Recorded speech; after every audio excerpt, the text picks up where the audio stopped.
Oh, today's going to be a fun day.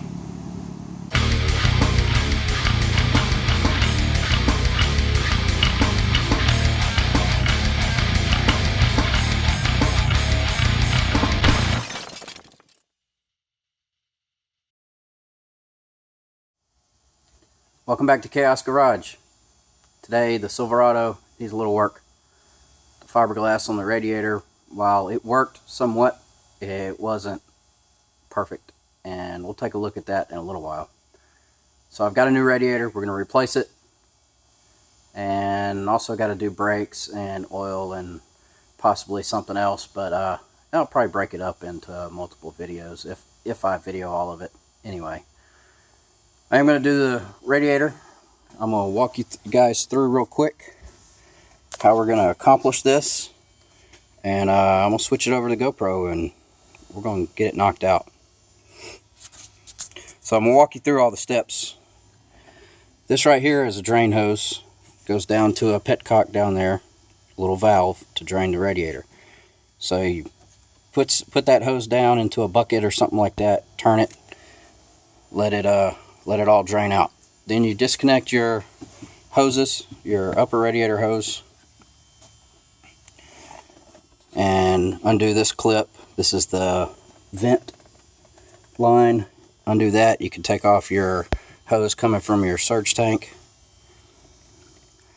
And then you got to remove this intake tunnel, whatever you call this thing.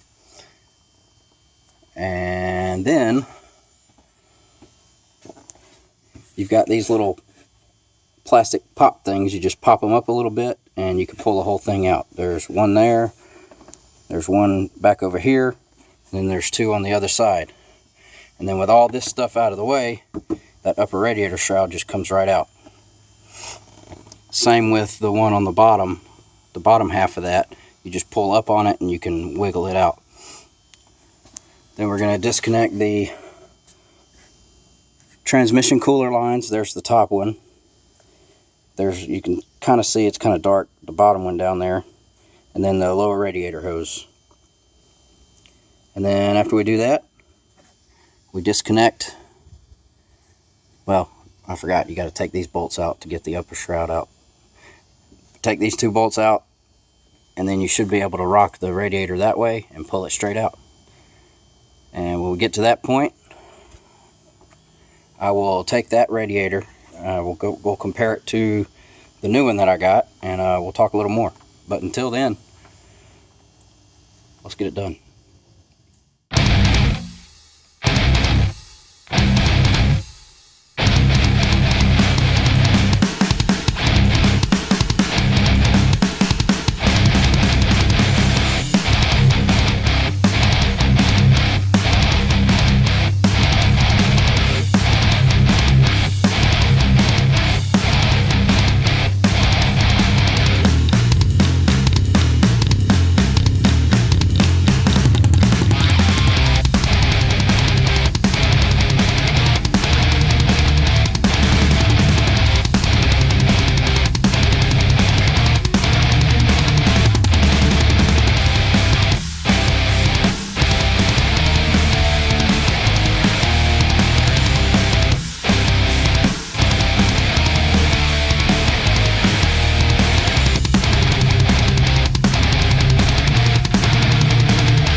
so that wasn't too bad at all. Be sure not to get anything into these transmission lines. Don't want any garbage in your transmission. It's a good time to clean out that core support down there. And also, if you've got any trash in the AC radiator, or whatever it's called. Cool. So that was easy to get out. Now is also a good time to check your belts, replace them if you need to, since you got access. If I would have bought one, I would go ahead and put it on, but I forgot. Cool. You will make a mess. So if you have animals, it only takes a little bit, and they really like antifreeze because it tastes real sweet to them. So be sure to clean up and keep your animals away until then. So here's the radiator that I pulled out. You see on this side a little better now. You got your transmission lines, your vent tube, your lower radiator hose, and I guess return to your surge tank. And on this side you've got your upper radiator hose, your little drain petcock down there, which I ended up screwing it all the way out, which obviously made a lot bigger hole and made it drain a lot quicker. And there is the fiberglass I attempted to do in the truck, and actually redid it at some point, and the crack was from about there to there. And it seems like, I was doing some research last night, it seems like 90% of them, that's where it cracks, either that or on the other side right there, right in this upper area. So trying to see, this actually slowed the leak down a lot, but I was still getting some water from right in there still leaking. And if I'd have used fiberglass from the get-go instead of, you see some old JB weld on there, instead of just scuffing up the JB weld I tried the first time, JB weld didn't work at all. Tried to scuff up that JB weld and just cover it with fiberglass until I could get a new radiator, and it lasted a couple weeks. I could drive around pretty much an entire day before I had to put just a little bit of water in it. So it didn't leak too bad, but you know, it's not fixed. So I ended up getting a radiator from Advance, 30% off coupon, CarQuest 432295. It's a direct fit, and I was actually pleasantly surprised to see that it's got the drain petcock already on it. It's got a hose on it. It's got the clips for the radiator shroud, your fan shroud, your upper radiator. It's got bushings up top, the little rubber bushings.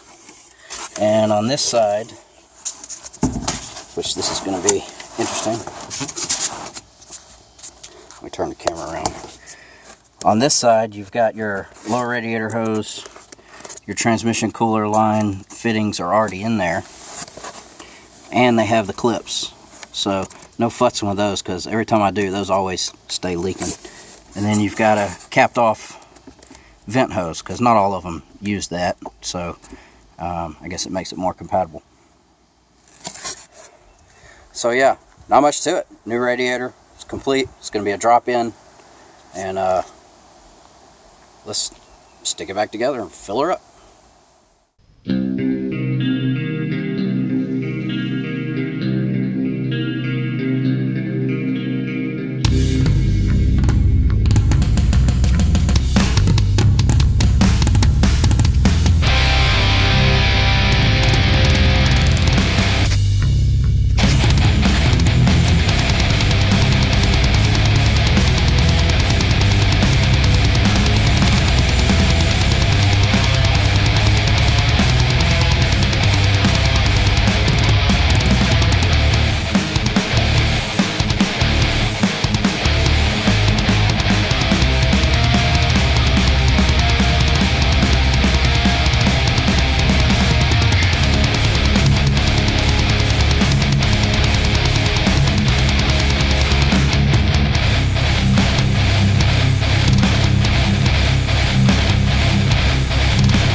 guys, the radiator's back in.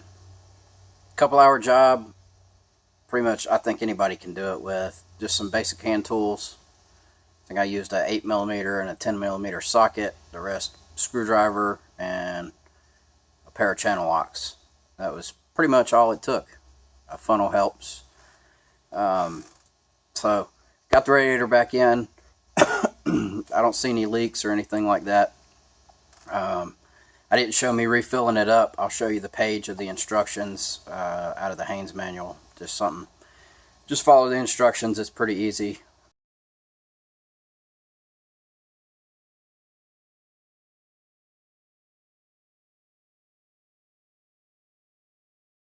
I didn't rev it up to 3,000 RPMs like it said. I did rev it a little bit occasionally, but just to get the water pump spinning. But I mainly let it get up to temperature by itself. Don't have any leaks. Everything's good. One thing I do want to mention, and I don't know if you're able to see it in the fast motion video, there's little plastic rings that go over the clip for the transmission lines. Be sure to reinstall those rings. I had a little trouble. I had to get me a open box end wrench and just kind of tap it on. But I got them going. Everything's good. So, hope you guys enjoyed this video. Hope it helps. Now on to our next task. And we'll see you soon on Chaos Garage.